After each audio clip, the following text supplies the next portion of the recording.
बोलो सतगुरुदेव की जय हो। हाँ भगत हेलो। जी। हेलो सत्साई। आप जिस व्यक्ति से बात कर रहे हैं हेलो उन्होंने हेलो हेलो। सत्साई। सस्ता भगत जी। सत्साई।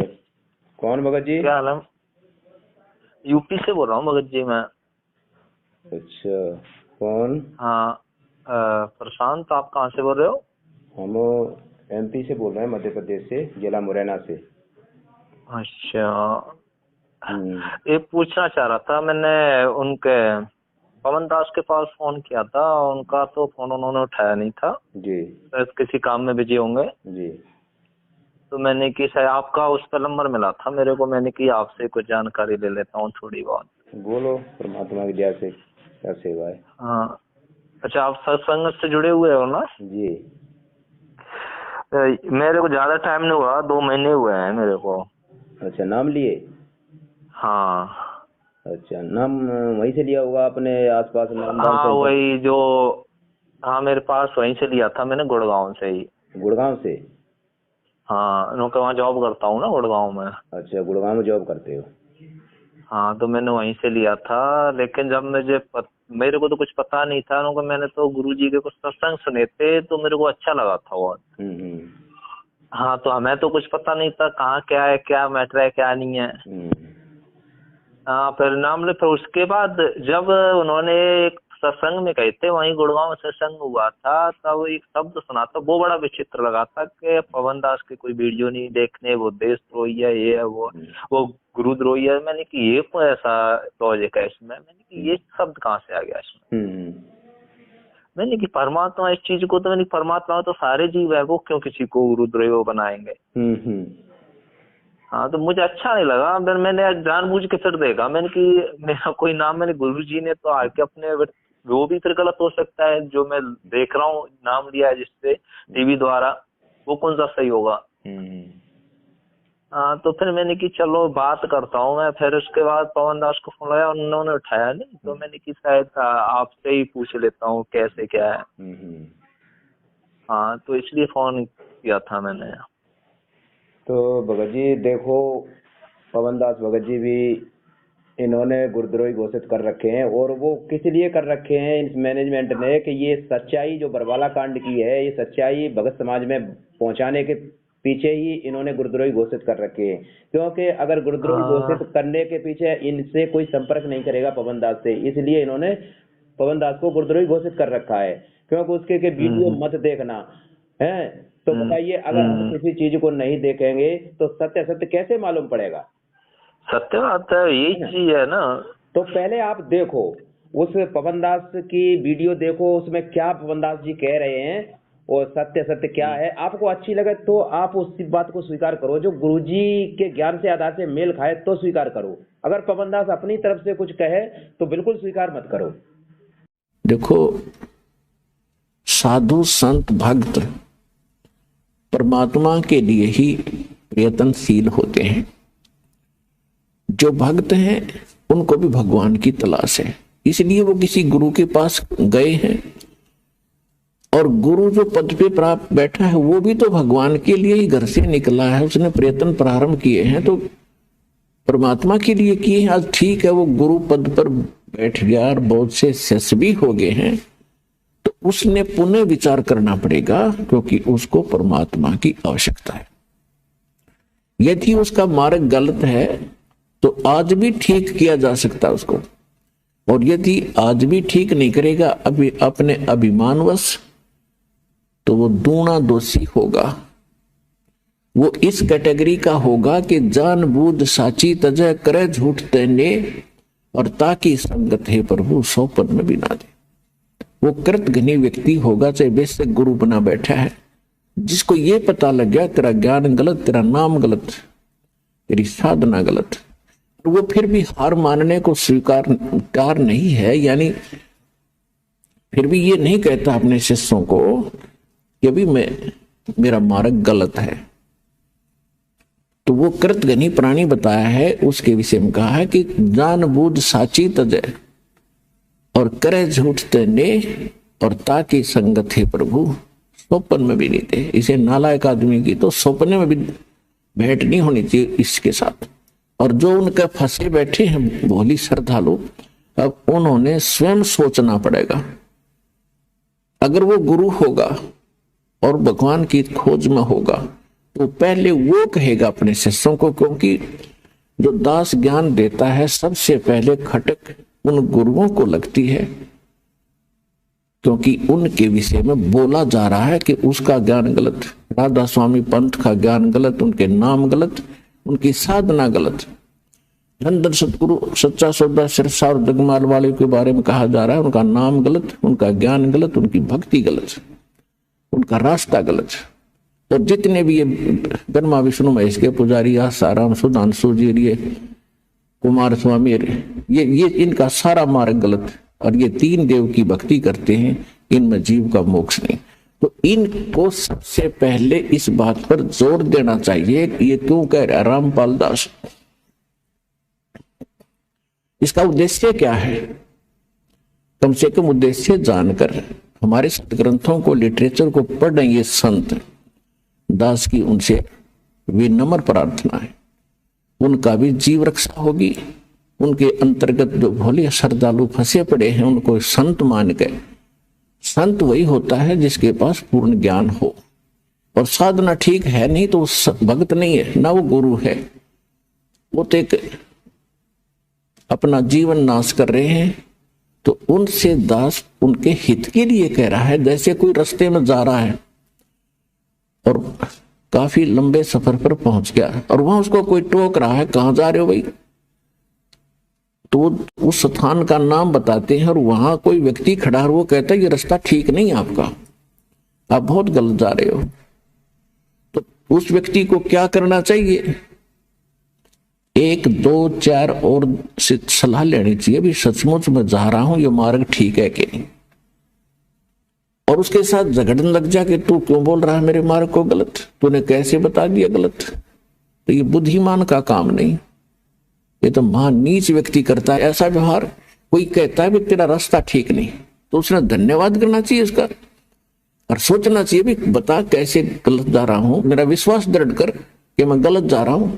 तो और नहीं तो मैप हमारे पास है, उस नक्शे को, उस मानचित्र को सामने धर ले और भाई तू यहां खड़ा है, ये शहर है और आप जा रहे हो दिल्ली और आप इशार से चल के आगे सिरसा, ये सिरसा यहां पर है और दिल्ली इधर है, तेरा मार्ग इसलिए गलत है। तो फिर उसने पुनर्विचार करना चाहिए। तो हमारे जो सदग्रंथ है ये हमारा मानचित्र है, ये हमारा गाइड है। जो संत हमारे सदग्रंथों के विरुद्ध बताते हैं और विरुद्ध जा रहे हैं और अपने भक्तों को ले जा रहे हैं, उनके लिए दास प्रार्थना कर रहा है कि आप शास्त्र विदिता कर मनमाना आचरण करे और करवा के अपना जीवन नाश कर रहे हो और आपके आश्रित इन भोले श्रद्धालुओं के जीवन को नाश करके उनका भार अपने सिर पर धरकर पाप के भागी बन रहे हो। दास उनको इतना सतर्क करना चाहता है कि कुछ संभलो और विचार करो। ये मैप तुम्हें नहीं देखने आते हैं तो दास ने कति क्लियर कर रखा है। इन सदग्रंथों को दास ने कति निष्कर्ष निकाल कर सत्संग कर रखे। इनको संत भी सुने, उनके चेले भी सुने, अगर उनका समझ में आओ तो ग्रहण करें, ना कोई जोर जबरदस्ती नहीं। वैसे ही किसी के साथ झगड़ा कर लेते हैं, तुमने ऐसे गलत क्यों कह दिया, पहले देखो गलत क्यों कहा। तो ये तो एक सत्या, एक नेक व्यक्ति के लक्षण। और एक बेमतलब उसको सच्चा रास्ता दिखावे, उसके भले में कहे, उसके साथ वो झगड़ा करता है तो कहते हैं कहे भली माने बुरी। और यही परीक्षा नीच आदमी की यही परीक्षा होती है कि उसके भले की कहेंगे तो उसको हानि करता है। कबीर साहब कहते हैं कि साच कहूं तो जग नहीं माने और झूठा जगपतियासी। अगर साच कहूं तो ये जग नहीं मानता, इन झूठों की बात पर विश्वास किए बैठे हैं। तो दास का जो उद्देश्य है, कहने का भाव ये था। परमात्मा और स्वामी रामानंद जी की जो चर्चा चल रही थी, जब स्वामी जी हर तरह से फेल हो लिए हाँ जी। सही बात है। हाँ नहीं, जैसे अपन किसी भगत भाई की भी बात मत मानो। भगत भाई अगर गुरुजी के ज्ञान से, गुरुजी हाँ की वही सुनी है हुई मेन बात चीज को के, बोलता गुरु है। जी के ज्ञान से चलो, किसी हाँ, के ज्ञान से मत किसी चलो। से नहीं। तो गुरुजी की कही हुई बात कोई भगत बता दे तो वो तो गुरुजी की बात है, उसमें कोई भगत की कहने की बात ही नहीं है। सही बात है। तो उसमें तो हाँ करनी चाहिए कि हाँ गुरुजी ने ये बात कही है जो भगत जी कह रहे हैं, तो उसमें तो कोई बात ही नहीं है। बस तो इस तरह से समझना चाहिए। देखो भगत जी, गुरुजी ने हमें, भगत को एक जज की संज्ञा दी है। जज क्या है कि सही दोनों बात तरफ है। की बात सुनता है, दोनों तरफ की बात सुन के तब वो निर्णय लेता है कि नहीं? सही बात है। तो वो ठीक तो है। सत्य हाँ, है ना। तो परमात्मा कहते हैं कि कहे कबीर सोई जन मेरा, जो नीर खीर का करे निवेरा। ठीक है, सत्य सत्य को जो जांच परख लेता है वो मेरा हंस है ना? तो सही बात है। तो परमात्मा, अब आपने नाम ले लिया, कोई बात नहीं। आपको जो भी शंका है आप मैनेजमेंट से भी जो भी उनसे सुन रहे हो, फिर पवन दास की भी बात सुन लो, फिर दोनों का मिलान करो कि भाई ये क्या मामला है, इसमें पवन दास क्या कह रहे हैं। तो वो तो केवल भगत जी, अब ये जो बरवाला कांड है आपने अभी नाम लिया है, बरवाला कांड कैसे हुआ, क्या हुआ, वो सारी जानकारी आप ले लोगे ना, तब आपको पता चल जाएगा फिर ना। मैंने देखा था पवन दास का जो फेसबुक, उस पे फेसबुक अकाउंट का काफी चीज उन्होंने फोटो डाल रखे हैं, काफी कुछ। हाँ। मैंने वो भी देखा था कि कहाँ उसने, महेंद्र है जो उनका भाई, हाँ हाँ उसने वो वहाँ गुरुजी की फोटो उससे कंप्यूटर से लगवा रखी है और ऐसे ऐसे वो अपने नाम करवा रखा है। हाँ तो ये बहुत सारा, तब मैं खुद सत्संगा में पड़ गया। मैंने कि ये क्या ड्रामा हो रहा है। मैंने कि ये पता नहीं, मैंने कि हमें तो इसका कुछ भी, मैंने कि लोग, हमें 2 महीने हुए हैं, 2 महीने में बंदा इतना वो नहीं हो पाता ना। सही बात है। हाँ तो मैंने कि हमें तो कुछ पता ही नहीं, हम तो सिर्फ गुरु, हमें फिर हमारे मन में आया, मैंने कि पवन दास, मैंने कि हमें ना इन मैनेजमेंट से मतलब, बिल्कुल। मैंने कि ना उनसे, मैंने कि हमें सिर्फ गुरुजी के सत्संग, मैंने उनके ज्ञान से हमें मतलब है, बाकी किसी चीज से कोई लेना देना नहीं। और कहीं से ना कोई हम वहाँ जा रहे हो, हाँ। तो उस दिन से फिर मैं वहाँ जाता आता ही नहीं, कोई मतलब ही नहीं है मेरे को अब। तो ये भी परमात्मा की दया है। देखो कहीं से भी कोई बात मिले अपने ज्ञान में, तो वो सुनना चाहिए। कोई भी कहे, चाहे कोई भी क्यों कहे कि भाई हम भगत जी ऐसी ऐसी बात बता रहे हैं, तुम्हारे मतलब की बात है, सुनो, तो सुन लो भाई, बताओ अच्छी बुरी होगी हम सुनेंगे, और भाई मैं मतलब की होगी उसको हम ग्रहण कर लेंगे, बाकी अपना छोड़ देंगे। सही बात है। क्या नहीं? सही बात है। अब हम सुनेंगे नहीं उसकी बात, तो कैसे मालूम पड़ेगा कि ये क्या कहना चाहता है सामने वाला? सही बात है। अब तुम उससे डरा ही दोगे, गुरु द्रोही है, लेकिन उसे कब क्यों द्रोही है ये तो जानने की कोशिश करो। तो ये इसलिए है? भक्तों को डराते हैं कि भाई पवन दास के वीडियो मत देखना, नहीं तुम्हारा नाम खंड हो जाएगा। बताइए, अब पहली देखो भगत जी, पहली बात तो ये है कि पहले, सबसे पहले तो वीडियो ये देखते हैं पवन दास के, फिर उसमें देखते हैं कि पवन दास ने क्या कहा है। तो उनको डर इस बात का है, अगर संगत ये वीडियो देख लेगी सच्चाई बरवाला कांड की, तो संगत मैनेजमेंट से दूर हट जाएगी, दूर हट जाएगी। तो इसलिए ये मना करते हैं, और संगत डर जाती है गुरुद्रोही के नाम से।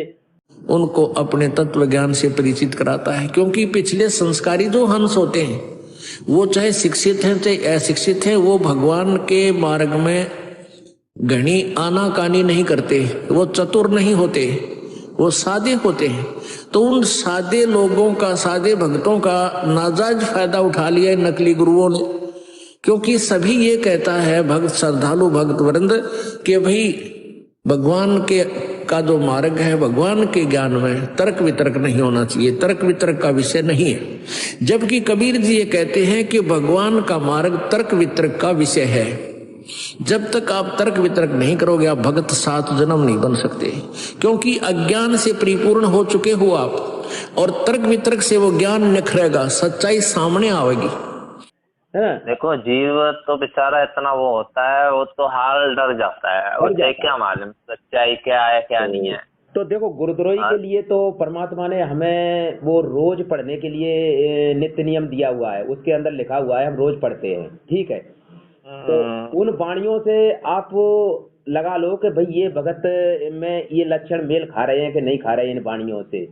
उससे वाणी तो बहुत कुछ कहती है उसकी, जो गुरुजी के मैं सत्संग, हाँ गुरुजी के सत्संग सुनता हूँ, तो उनमें बहुत कुछ छुपा हुआ है। हाँ नहीं तो वो हर वक्त, देखो गुरुद्रोही के सीधे सीधे लक्षण है कि गुरुद्रोही गुरुद्रोही सबको ही कहे, और गुरुद्रोही न जाने कोई, जो गुरु की निंदा चुगली करे वो गुरुद्रोही कहावे सोई। वो तो है ही। ठीक है भगत जी, देखो गुरु और द्रोही, यानी गुरु से द्रोह करे, बैर करे, सीधा सा अर्थ है। वो गुरुद्रोही होता है। गुरु की निंदा करे, भक्ति छोड़ दे और बुराई करे तो वो गुरुद्रोही हो गया। हाँ, उनके खिलाफ हो जाए वो हो गया गुरुद्रोही। अब आप पवन दास से उसका मेल कर लो कि पवन दास गुरुजी के बारे में क्या बोलता है। आप उसकी बातचीत देख के और आप खुद अंदाजा लगा लोगे। हाँ, मैंने सुना है पवन दास के भी 2-3 वीडियो देखे हैं मैंने, जो काफी मेरे को ठीक लगा। मैंने पवन दास से बात करता हूँ भाई क्या है क्या नहीं थोड़ा बहुत, फिर उसके बाद मैं पवन दास से यही बोलना चाह रहा था कि मेरा ये भी नंबर आप उसमें ही डाल देना सकते। मैंने कहा मुझे सिर्फ मैं परमात्मा के अलावा मैं किसी को नहीं मानता। तो अब देखो भगत जी, अब ये है ठीक है, आपने अनजाने में जैसे नाम ले लिया, अभी जो भी लिया है तो आपने नाम ले लिया, नाम परमात्मा का। वैसे तो इनको आदेश नहीं है। गुरुजी सत्संग में तुम आपने सत्संग चलो अभी सुन रहे हो, कब से सुन रहे हो आप सुनना। परमात्मा ने सत्संग में कहा है कि इस पृथ्वी पर इस ब्रह्मांड में इन तीनों मंत्रों का नाम दान देने का कोई अधिकारी नहीं है। हाँ, मैंने बाद में वीडियो देखा था ये गुरुजी का। तो आप बताइए इनको कब गुरुजी ने नाम देने का अधिकार दे दिया, मतलब बरवाला के नाम दे दिया इनको? तो ये पहले तो मैं तो हाँ, तो वही तो मुझे डाउट आया। मैंने कि फिर तो हम लेके आए, मैंने कि ये तो सब है, मैंने कि इसका कोई वो नहीं है। लेकिन हमारे मन में कि इस मन में हम सिर्फ परमात्मा का ही रखेंगे, अपने गुरु जी का। मैंने कि आएंगे फिर हम उनसे द्वारा अपना बोलेंगे गुरु जी आप दो। अब ये अब आगे भगत जी ये है ठीक है, आपने नाम ले लिया, आप जो भी मिला है और ये सारी मर्यादा में रह के जो गुरु जी की मर्यादा है, सारी मर्यादा भक्ति नियम पूरे बराबर करते रहो, ठीक है। और वो नाम जो मिला है वो परमात्मा का है, करते रहो, कोई बात नहीं। पर इनका संपर्क आपको छोड़ना पड़ेगा अभी से। इनका संपर्क नहीं करना बिल्कुल भी। हम तो जाते ही नहीं ना किसी से बात करते, कोई मतलब ही नहीं हमें तो। कोई भी इनका संपर्क ना करो, ना तो इनके किसी भी क्रिया में इनके भाग मत लो। घर बैठ के भक्ति करो, परमात्मा के नियम मर्यादा में रहो और अपना घर सत्संग सुनो, ठीक है। और अपना जो भी दान धर्म का आपका जो भी बने भक्त को जो बनता है, आप अपना दान धर्म इकट्ठा करके रखते रहो। जिस दिन परमात्मा आ जाए उनके हाथ में दान सौंप देना, ठीक है। क्योंकि परमात्मा कहते हैं कि दान केवल सुपात्र को दिया जाता है, दान केवल परमात्मा ही लेने के अधिकारी हैं और कोई यहाँ लेने का अधिकारी नहीं है। सही बात है। ऐसे तो कोई दो क्या कर रहा है आपको क्या मालूम। बिल्कुल, तो ये यही हो रहा है। देखो दान भगत दे रहे हैं इनको जो अनजाने में गुमराह हो रहा है, और ये क्या कर रहे हैं, ये राजनीति कर रहे हैं, आरक्षण कर रहे हैं, जाटों को जाट आरक्षण में चंदा दे रहे हैं। बताइए ये दान फलेगा परमात्मा भगवान के बच्चों को? संत रामपाल जी ने जो आपको समर्थन दिया, इस बारे में आपकी क्या राय है? हमारा संत रामपाल जी को और उसकी संगत को बहुत बहुत धन्यवाद। और उन्होंने हमें आज 11 लाख रुपए चंदा देकर भी आंदोलन में भी मदद की।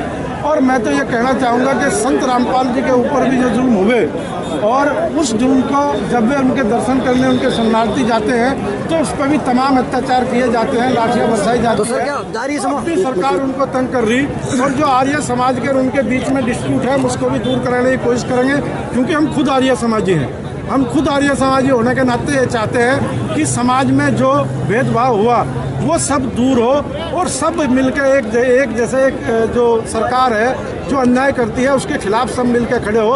तो अगर किसी आर्य समाजी भाई को इस वजह से कोई ठेस पहुंचती है तो हम उससे भी बात करने के लिए तैयार हैं। अपने गिले शिकवे दूर करो, आगे बढ़ो। वो भी जाट है, हम भी जाट हैं। ये एक बड़ी 36 बिरादरी की मुहिम है जिसमें उन्होंने साथ दिया, इसके लिए हम धन्यवाद देते हैं। ये परमात्मा को और दुखी कर रहे हैं, कुछ नहीं कर रहे ड्रामा। परमात्मा को और दुखी कर रहे हैं, उसका ज्ञान बताएं। ये बहुत दुखी कर रहे हैं परमात्मा को, लेकिन वो परमात्मा बैठा है, वो कुछ नहीं कहेगा। उसने 27 साल ज्ञान देकर और वो चुपचाप बैठा है। परमात्मा इनसे दुखी होकर, ये तो भगत जी ये जो मैनेजमेंट वाले हैं ना, ये तो परमात्मा को माँ रहते हुए भी ये परमात्मा की बात नहीं मानते थे, अपनी मनमर्जी करते थे। ये तभी परमात्मा दुखी हो रहे थे वहां पे बहुत ज्यादा। बताओ तो शिष्य का धर्म तो यही बनता है, जो गुरु जी आदेश करेंगे हमें वही क्रिया करनी है, अपनी मर्जी कुछ नहीं करनी।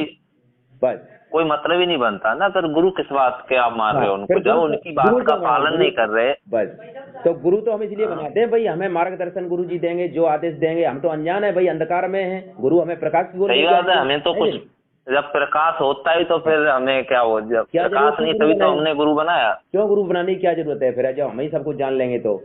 सही बात तो है। इन्होंने जो है ना अपनी मनमर्जी से भगत जी, ये मैनेजमेंट जो समिति है ना, राष्ट्रीय समाज सेवा समिति, अपनी मनमर्जी से 2010 में इन्होंने राष्ट्रीय समाज सेवा समिति का गठन कर दिया था गुरुजी के बगैर पूछे।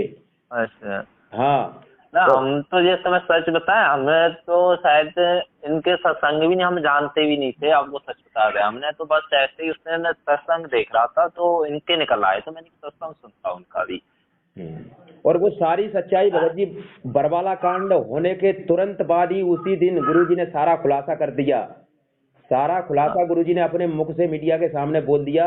जब मीडिया ने पूछा था, जब गुरुजी यहाँ से गए थे 19 तारीख को उसमें जहाँ पे वो क्या नाम है वो हॉस्पिटल में वहाँ पे ये पंचकूला बरवाला कांड से, तो मीडिया ने वहाँ पूछा था, पहले वहाँ उनकी चेकअप हुई थी तो वहां से बिल्कुल स्वस्थ पाए गए हॉस्पिटल में। जब नीचे आए गुरुजी तो मीडिया ने पूछा कि तुम्हारे ये इतने गुंडे खड़े थे, कमांडो खड़े थे तुम्हारे ऊपर, तो गुरुजी ने ये कहा था कि ये मेरे नहीं थे, ये राष्ट्रीय समाज सेवा समिति के थे। तो मीडिया वालों ने पूछा कि बाबा समिति तो तुम्हारी है, तो गुरुजी ने कहा कि नहीं मेरी नहीं है, ना मेरे मैनेजमेंट, ना तो समिति है मेरी, ना ये मेरे थे, ये तो राष्ट्रीय समाज सेवा समिति के थे। माँ गुरुजी ने स्पष्ट कर दिया ये समिति मेरी नहीं है। आपके ऊपर इतने इल्जाम है सर, आपके ऊपर इतने इल्जाम झूठे कैसे हैं आपके ऊपर? आपके गुंडे इतने खड़े थे वहाँ पे, हजारों आदमी हरियाणा पुलिस से। मेरे नीचे राष्ट्रीय समाज सेवा समिति नहीं तो आपकी समिति है। अरे आपकी समिति है बाबा, आप अपने आप को संत कहते हैं, आप संत कहने लायक भी है। आप आपसे भी जवाब दीजिए, आपके वहाँ इतनी फोर्स, इतने गुंडे, इतने आर्मी खड़ी है हरियाणा पुलिस के ऊपर। अब बताओ, सारा भगत समाज आज इस बात को, इस वीडियो को, साक्षात को पूरे देश और दुनिया ने देखा टीवी पर, और इस बात को नहीं मान रहा है इस वीडियो को। और एक ऑडियो, ये मैनेजमेंट वाले एक ऑडियो बना के भेज देते हैं, उस बात पे अमल कर लेते हैं ये भगत समाज। बताओ, वो जो वीडियो में साफ कह रहे हैं उसे मानने को राजी नहीं है, ऑडियो पे जिसमें अरे ऑडियो उसे मानने को राजी है। एक आम आदमी भी ऑडियो निकाल सकता है, या प्रधानमंत्री की कोई भी ऑडियो निकाल सकता है, आवाज निकाल सकता है ऑडियो से। बताओ, सही बात है, वीडियो मांगो ना उससे, वीडियो मानो ना। एक ऑडियो तो एक जज भी ऑडियो नहीं मानता अपने कोर्ट में किसी की। बताओ, सही बात है, कोई नहीं मानेगा ऑडियो में क्या मालूम कौन किसकी आवाज निकाल के बोल रहा है। तो ये है, ये लोग ऐसे भ्रमित कर रहे हैं। तो ये सच्चाई, और गुरुजी ने 1 महीने के बहुत कुछ स्टेटमेंट दिया। गुरुजी ने जहां तक कहा है कि इन्होंने मुझे रोक रखा था, मैं तो कोर्ट में पेश होना चाहता था। बताइए, इन्होंने गुरुजी को रोक रखा था, और इसी के ऊपर बरवाला कांड हुआ था। भगत जी बताओ, भगत जी आप कब से जुड़े हो? भगत जी हम 2012 से जुड़े हैं। अच्छा, आपको काफी टाइम हो गया। आपको तो दास वही था बरवाला कांड में। भगत जी बरवाला कांड में 15 दिन, 5 नवंबर से और 20 नवंबर तक बरवाला कांड के समय दास वहीं अंदर था मौजूद। अच्छा, हाँ गुरुजी। तो ये गुरुजी ने सारे स्टेटमेंट दे दिए कि गुरुजी का मतलब मामला तो वही था जो 2006 का जो केस चल रहा था, तो हाई कोर्ट ने उनको तारीख पे बुलाया। तो इन मैनेजमेंट वालों ने उनका कई बार बताते हैं कि 40 बार मतलब आदेश आए कोर्ट के गुरुजी को पेश होने के लिए कोर्ट में। तो इन लोगों ने कहीं तो मेडिकल बना के भेज दिया, कहीं कुछ बना के भेज दिया, इन्होंने गुरुजी को कोर्ट में जाने नहीं दिया तारीख पर। बताओ, तो मजबूरन कोर्ट ने फिर जो है वारंट निकालना पड़ा, तब ये बरवाला कांड इन्होंने करवा दिया मजबूरन गुरुजी को रोक कर। बताओ, जब गुरुजी अपने मुंह से स्वयं कह रहे हैं बरवाला कांड में, उसमें स्टेटमेंट में कि मुझे तो रोक रखा था, इसलिए मैं पेश नहीं हो पाया था, मैं तो आना चाहता था कोर्ट में पेश होने के लिए। बताइए, अब किसकी बात मानोगे आप? किसी की नहीं, गुरुजी की मानेंगे, किसी की ऐसे मान लेंगे। अब आप बताइए कि जो वकील इन लोगों ने कर रखे हैं, तो वकील किसके पीछे लड़ रहे हैं? वकीलों ने ये गुरुजी का स्टेटमेंट क्यों नहीं रखा वहाँ कोर्ट के सामने, जज के सामने, कि भाई ये जो कह रहे हैं कि मुझे रोक रखा था, तो वकील को कहना चाहिए था कि भाई कौन लोग थे जिन्होंने महाराज जी को रोक रखा था, उनको पकड़ो ना। संत रामपाल को आज पंजाब हरियाणा हाई कोर्ट में पेश किया गया, और हमारे साथ संत रामपाल के वकील हैं। जी निर्वाणा जी, आज क्या हुआ है हाई कोर्ट में आपके? आज संत रामपाल जी खुद पर्सनली कोर्ट में पेश हुए हैं, और उनको पुलिस ने पेश किया है। और संत जी ने ये कहा है कि मैं तो खुद बंधक बना हुआ था, मैं क्या करता, मेरी मजबूरी थी, इसलिए मैं कोर्ट में नहीं आ सका। मैं बीमार जरूर हूँ, परंतु बीमार के होते हुए भी मैं कोर्ट में आता। किसने बंधक बनाया था उनको? कुछ लोग थे वहाँ पर, हजारों लोग थे, वो कहने लगे तुमने नहीं जाना, इनको रोका हुआ था। अब पुलिस ने जब इनको छुड़ाया तो ये डायरेक्ट एम्बुलेंस में पुलिस इनको कोर्ट में ले। और कितनी देर से बंधक थे वो? ये तो अभी जब से ये झगड़ा चल रहा है ना, तब से बंद की थे 15-16 दिन से शायद। चलो शुक्रिया। और ये हमारे साथ थे विशाल गर्ग नरवाना, जो कि हमें बता रहे थे कि अभी फिलहाल रामपाल को पंचकुला में लेके जाया जा रहा है, लेकिन उसके बाद उन्हें रोहतक जो है उस जेल में लेके जाया जाएगा। लेकिन इनकी तरफ से जो कहा गया है कोर्ट में कि रामपाल को खुद बंधक बनाया हुआ था, इसीलिए वो हाई कोर्ट में पेश नहीं हो पा रहे थे और सीधा सीधा जो इल्जाम लगाए गए हैं, और अभी फिलहाल उन्हें पंचकुला लेके जाया गया है, उसके बाद रोहतक लेके जाया जाएगा। कैमरा पर्सन शरणजीत सिंह के साथ नेहा सलारिया, एबीपी न्यूज, चंडीगढ़। सही बात है। महाराज जी का क्या दोष है भाई, ये बताओ। लेकिन उन्होंने उल्टा उन्हीं के ऊपर औलाद दिया है। उन्होंने इन सारे सब लोगों ने जो है ना, ये मैनेजमेंट वालों ने गुरुजी के ऊपर सारे आरोप ठोक दिए थे और इन्होंने कह दिया कि मुझे जो भी आदेश दिए थे वो संत रामपाल जी महाराज ने दिए थे। बताओ, सारा गुरुजी के ऊपर ठोक दिया, सारा वो जो है मामला था इन लोगों ने, और गुरुजी को झूठा सिद्ध कर दिया। जब गुरुजी ने ये स्टेटमेंट दिया ना, तब इन लोगों ने, पेपर में कटिंग भी निकली थी, पेपर के अखबार में निकलती थी रोज हिसाब में, तो ये लोग इन लोगों ने क्या बोला कि रामपाल झूठ बोल रहा है। जो गुरुजी ने बोला था उसके ऊपर ये लोग कह रहे हैं कि रामपाल झूठ बोल रहा है। बताओ। और जबकि उसमें पेपर में कैसे निकाला जा रहा है कि खासम खास बोले, भाई वो तो पेपर में निकालने वाला बोलेगा ही कि भाई खासम खास, माने के चलो कि ये मैनेजमेंट वाले ये तो गुरुजी के खास हैं, तो उन्होंने इस तरह से निकाला कि खासम खास बोल रहे हैं कि रामपाल झूठ बोल रहा है। बताओ। अच्छा, इस तो परमात्मा ने माफ थोड़ी करेगा, इन्हें कैसे माफ करेगा बताओ। इन लोगों ने जो है ना, अरे ये तो बताओ, उनके पास होने के बाद भी नहीं उन्हें को पहचान पा रहे, तो क्या पहचान ले। तो भगत जी ये सच्चाई है। आप अभी बस इनसे बस हटके रहो, भक्ति करो और वीडियो देखते रहो, ये सच्चाई जानते रहो। ठीक है भगत जी? ठीक है भगत जी। आपका नाम क्या है भगत जी? दर्शन दास, जिला मुरैना से। अच्छा, चलो आपका लंबा